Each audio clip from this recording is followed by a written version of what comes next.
kabar? Udah lama banget nih aku nggak upload video ke YouTube. Sebenarnya emang baru ngupload beberapa doang sih.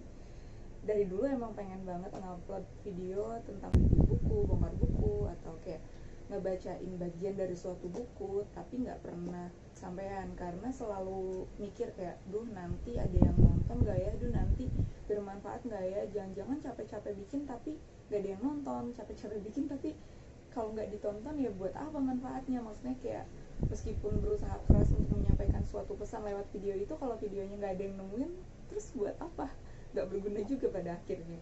Kayak gitu. Kadang juga kepikiran kayak, duh malu kalau videonya ditonton sama teman-teman, ntar mereka ngejek gak ya, dan banyak pikiran-pikiran lain kayak gitulah ya. Wajar sih untuk orang yang emang overthinking kayak aku, dan kayaknya bukan cuma aku, ada banyak banget orang yang sering banget memikirkan sesuatu secara berlebihan, ya gak sih? Makanya pas nemu iklan buku di Gramedia, di Instagramnya, aku langsung kayak excited banget, wah harus nih baca buku ini, kayak gitu. Dan kalian pasti udah bisa nembak dong, terutama orang-orang yang overthinking pasti udah bisa nembak buku apa. Buku ini, taram, Hidup Damai Tanpa Berpikir Berlebihan, Cara Mengkompromikan Perasaan dengan Kenyataan. Jadi, buku ini ditulis oleh psikiater dari Jepang.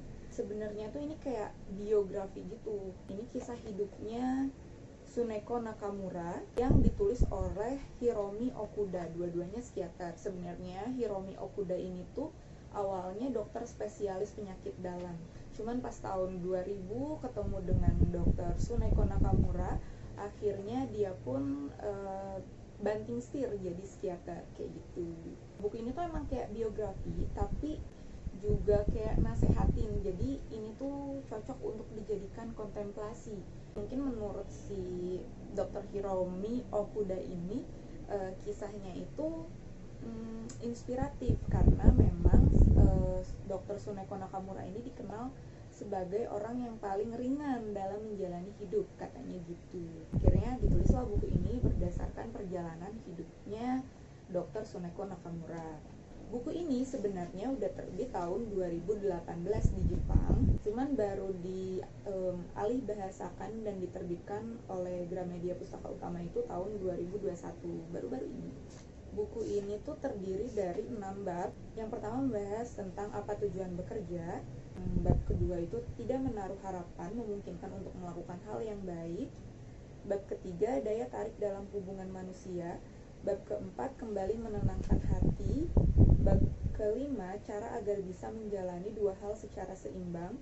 Bab keenam, cara hidup tenang sehari-hari. Sesuai dengan judulnya, Hidup Damai Tanpa Berpikir Berlebihan, buku ini tuh jadi kayak mendorong orang untuk stop mikirin segala hal secara lebay. Contohnya di bab yang pertama tentang pekerjaan. Jadi kadang tuh sering kan kita ngerasa, apa ya, aku nggak cocok nih sama kerjaan ini, atau aku nggak suka sama kerjaanku yang sebenarnya lagi aku jalanin, kayak gitu-gitu. Nah cuman ternyata manusia tuh kerja ya untuk memenuhi kebutuhannya gitu. Nggak apa-apa loh manusia kerjanya untuk uang, mau suka atau enggak, kita tuh memang harus kerja. Jadi ya daripada dipikirin, ya udah jalanin aja gitu. Terus tentang harapan, kadang tuh kita mengharapkan sesuatu tapi ternyata gak berhasil mewujudkannya. Terus katanya dokter Tsuneko Nakamura ini, ketika hal itu terjadi, sebenarnya menyerah tuh gak apa-apa gitu loh.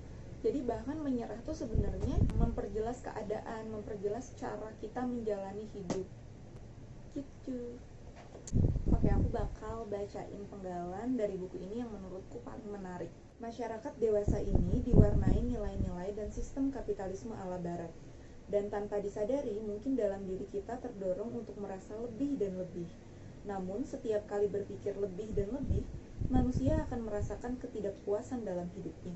Menjadi khawatir, tidak tenang, dan berpikir apakah ini sudah cukup?